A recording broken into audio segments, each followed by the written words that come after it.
Hello, and welcome to our originally produced podcast from the Office of Global Perspectives and International Initiatives. My name is Samantha Romero, and I'm the Conflict Transformation Intern, and I'm here with our special projects intern, Sydney Rhodes. Today, we have the honor of speaking with Ms. Barbara Smith. As Vice President of the Carter Center's Peace Programs, Ms. Smith promotes initiatives concerning democracy, human rights, and conflict resolution. The peace programs operate worldwide, including Syria, Israel-Palestine, Mali, Sudan, Liberia, Guatemala, and Bangladesh. Amongst many other titles, Ms. Smith has worked as a senior policy analyst at the United States Agency for International Development and as a director for the Afghanistan and Pakistan Initiative at the National Security Council under former President Barack Obama. Thank you, Ms. Smith, for being with us today. It's a pleasure to have you at UCF. Thank you. It is so lovely to be here with you all today. Thank you. Okay, so we'll begin. Ms. Smith, your career is marked by significant achievements. Could you share with us how your journey began and what sparked your interest in international affairs and conflict resolution? Thank you for that question. I love that question because it gives me a chance to talk about my family and how I grew up, as well as my academic journey. So I will take you all the way back to, growing up. My father was in the U.S. Army and my mom was German. And so growing up, I was lucky to have just exposure to the broader world. We lived in Germany. We lived in a number of places in the U.S. And so it made me curious about the world. It made me want to get out into the world and to explore. And then following on from that, I went to the University of Texas at Austin. Go Longhorns. Hope that's okay to say here. And when I was there, I continued that exploration. I actually started, like with a lot of young people, I thought I needed to be a doctor or a lawyer, so I started pre-med, but then I ended up just being at the right place at the right time. I was inspired by some of my professors who were talking about some of the incredible seismic changes that were happening in the world at that time. That was when the Soviet Union fell. So there was so much going on, and it just, again, it expanded my world in a number of ways, and I couldn't wait to get out there. And so fast forward, I had a chance to thanks to great mentorships from professors, I had a chance to go work at the State Department. And so that was how I sort of started my formal professional journey. And I was also there at a really interesting time. So this was in the mid-90s or mid to late 90s, and the Dayton Peace Agreement had been signed. And I had a chance to go from there, where I was working on the Balkans, to serving overseas in Bosnia and Herzegovina, helping to implement the Dayton Peace Agreement. So I did that. I highly encourage anyone who's looking at working in this field to experience, to go live abroad. I think it's just such it expands your perspective on the world. So I did that. And then, finally, ultimately, through some of the things that you already mentioned, I ended up then building a foundation in conflict resolution and democracy work, and finally ended up at the Carter Center about 5 years ago in 2020. The Carter Center is renowned for its commitment to human rights and the enhancement of freedom and democracy. What motivated you to work for this non-governmental organization, and how has your experience been rewarding for you and the communities you serve? That's a great multi-part question, but I'll try to take them one at a time. So, so again, going back to my childhood, my mom was a huge fan of President Carter, and she talked a lot about the work that he was doing in the world to advance peace, working on conservation, things like that, his role that he played in advancing and elevating women. So I had a lifelong sort of admiration for what President Carter had done. So that was one thing. The second was in 2020, one of my former bosses in the U.S. government, Paige Alexander, became CEO of the Carter Center. And I was so thrilled at the idea and the prospect of getting a chance to work back at the Carter Center. And then the third was its mission. Throughout my career, I kept bumping into the Carter Center staff in different places around the world. I just truly had always admired what they were doing. And so I suddenly found myself lucky enough to be at the Carter Center, which I feel like, in a way, the job that I have working on these different sectors, human rights and conflict resolution, it really was sort of this job was a chance for me to build on those broad experiences that I have and put them into further practice and lead an amazing team. So I feel really lucky to be at the Carter Center. It's a full circle moment. It That's is amazing. a full circle moment, For sure. 100%. We're excited for this one. Despite research indicating the likelihood of women contributing effectively to conflict transformation, women have been often underrepresented as United Nations negotiators in active peace processes. Now, having engaged in this field, and as a woman, in what ways do you feel your contributions are crucial in spaces such as conflict transformation? Another very good question, and one that really I have found myself being frustrated at times with the lack of women in the spaces where they need to be. And I would say that one of the things that has helped me along the way are those mentors that have just really pushed me to find that seat at the table, to take that, to use my voice. And so I've been really lucky in that regard. I think, I also feel a responsibility to pay it forward because of those mentors and what they were doing to me. So in terms of my contribution, I approach all of this with humility. I want to try to model that engagement, that behavior to what is the quote? Do one thing every day that scares you, and really be brave and be bold. And I think that's how I try to model that in my engagements, and then to help elevate other women. So one of the programs we have that I love talking about is a program that is been supporting youth citizen observers in Sudan. It's called the Youth Citizen Observer Network.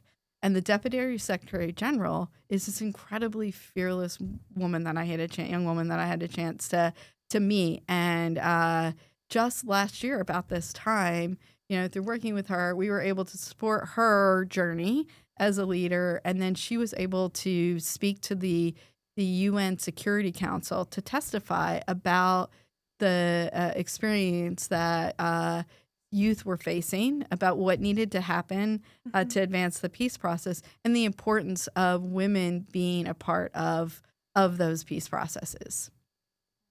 Very inspirational. Continuing down that line, the Council on Foreign Relations have concluded that no women were included in the United Nations negotiating teams for conflicts in Ethiopia, the Balkans, and Sudan, locations the Carter Center actively engages with. How do these efforts contribute to sustainable development through proper representation? So it's clear we have a lot of work still to do, right? And so it is up to your generation. It's up to people that are entering this field now to continue to advance the role of women in peace processes. And that is not just at that sort of peace high level, but it's also down at the community level, right? I mean, a lot of these peace processes have a very strong community component. So doing whatever we can. And the thing is, we also need to be sharing the statistics that are out there. We know there have been studies that have been done that, some of which contributed to the adoption of UN Security Council's Resolution 1325 around peace and security and the role that women play in advancing peace and security. We know that peace agreements will last longer, right? There's evidence out there that peace agreements are going to last longer if women are involved in those. So it's getting the word out. It's really reminding people that if we want a true, durable, and lasting peace in these places that we're working, then it is in everyone's interest to include women in those processes. Thank you. So, Thank you. How can local efforts and investments affect global peace given the complexity of the subject? What hopes do you particularly have for the future? I am hopeful. I know there's a lot to be concerned about in the world right now. But when I talk to young people in particular, I am filled with hope because I feel like the generation that's coming into its own now is they're resourceful, they're determined, um, you know, full of energy and commitment. And I just so I look to that's part of what gives me hope. And then in terms of that sort of local level piece, I think again we're learning a lot. When I look back 30 years, I can't believe I'm saying that almost 30 years ago, to when I started to work in this field, things were people didn't recognize that role. I remember sitting at a table, for example, where I was the only woman at the table, right? And now you're seeing much better representation. And it's not just women, it's broader, more inclusive participation. And we have to keep that momentum. So I think that's one of the things to keep in mind. I am incredibly hopeful. Again, youth give me hope. I'm seeing youth in action, not just abroad, but here in the U.S. It is so inspiring to see that. So youth give me hope. The role that women can play and what we've learned about the role that women can play gives me hope. And just the fact that you're seeing such strong community participation in so many aspects of the kind of work that we do in global engagement. And I think that is that recognition that the local matters to the global. I think that is really, really felt out there now in ways that you just didn't hear people talking about it a couple decades ago. Earlier, you mentioned your parents and their. Earlier, you mentioned your parents and their influence on your values of international perspectives and service. Were there any other specific lessons that you learned that you carry with you today? Yeah, and not just from my parents. I mean, it really does take a village to raise us, I think. So, again, I look back to those mentors who were out there who, said, think about what your principles. I had one great mentor who would talk a lot about his name was Ambassador Don Steinberg. You're just a wonderful person. And you would talk about knowing what your values are, knowing what drives you. So that's a great lesson is to really be, it takes self-exploration, people change, but really knowing what drives you, and so I think that for me that, rights are really important to me. I think about civil and political rights, economic and social rights, that broader perspective on really trying to help people we talk about the Carter Center at the end of the road, and to lift people up. And that's something, my parents tried to make me very aware of was that how can we help others in our communities? And so again, it's at the community level, it's at the national level. How can we drive change and stand up for what we believe in? And to be able to kind of use our voice where we can, especially to speak up for others who may not be able to. So I think those are some of the other things that I think about when I think about using voice and and principles and things that drive me. And again, seeing that reflected back in what I hear from others, particularly among youth today, is just what drives me. Were there any other professors or maybe, academic role models that impacted your career and where you are today? Yeah, absolutely, 100%. So and there's so many to mention along the way, but I would love to highlight just a couple. And one was, in graduate school, I was really sort of struggling with where the world was, feeling a little bit of that sort of Weltschmerz or, world weariness. And, I had professors who were just so encouraging about continuing to engage in the work that we do and talked about, that there are these cycles that we see in the world. Sometimes things are just more challenging, you have greater conflict, and the importance of, again, that determination, that's staying the course.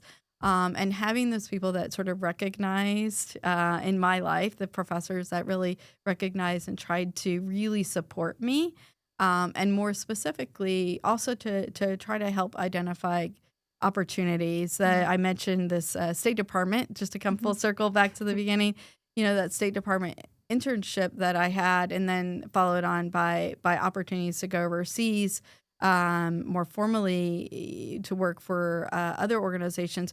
That would have never happened had my professors not worked with me to really help me identify where were the internship opportunities, where were the employment opportunities, where were these opportunities to help me realize my dreams, but also my full potential. So I am absolutely grateful that from a number of perspectives that, again, there was that just encouragement to continue and to be supportive, not just at the university itself, but even beyond that. So so I will forever be grateful to those professors. What importance do you place on studying abroad as a college student and an early professional, and how did that transform your experience while you worked abroad as well? Absolutely. So, if you're able to do so, and the point here is about learning from other cultures and getting that experience of differing perspectives. So, depending on I was very lucky that, again, my professors helped me figure out a way to study abroad as well, and and get the support I needed to do that. I came from a family of modest means, so I needed that support network, and so I was able to do that. And being overseas, I got to see how people saw me as an American. What was their perspective on my world, and then I also got to explore their world and see how, and not just from a personal perspective, but from the policies and issues that we were talking about at the time. When I went to Germany to study, we were talking about European Union expansion. And so I was exposed to conversations that I would have never had a chance to participate in as someone who was in Texas, where I was as a student. So that was incredible. I also had the ability to travel, because once you're in another country, you're often able to travel and explore the world even further. I made deep personal connections. I'm still in touch with some of the people I did that study abroad with. And so, that it can also help with sort of professional development, professional opportunities. And then, in fact, I was able to then go live and work overseas, and and that just further expanded my perspective on things. And I just think you can never go back from that. You really it helps you be better able to navigate, like I said, disagreements, because you understand that people have different experiences that shape their world and who they have become as a person. It helped me better understand language barriers. So a couple of the countries I worked in, I didn't speak the language, and that can be very frustrating when you're just trying to buy your groceries, right? So learning and having more empathy for what other people might be struggling with as well. So again, it's such an incredibly rewarding experience. And again, also just a great way to expand your friendship and your professional circles as well. Going through those deep growth experiences are things that you will take with you for the rest of your life, even if you don't end up traveling again, which I hope you will. Hope you will continue to do it. It still is such an important way to improve your understanding of culture, community, and different political contexts, environments, and just a chance to see this beautiful world that we live in. Yeah, So.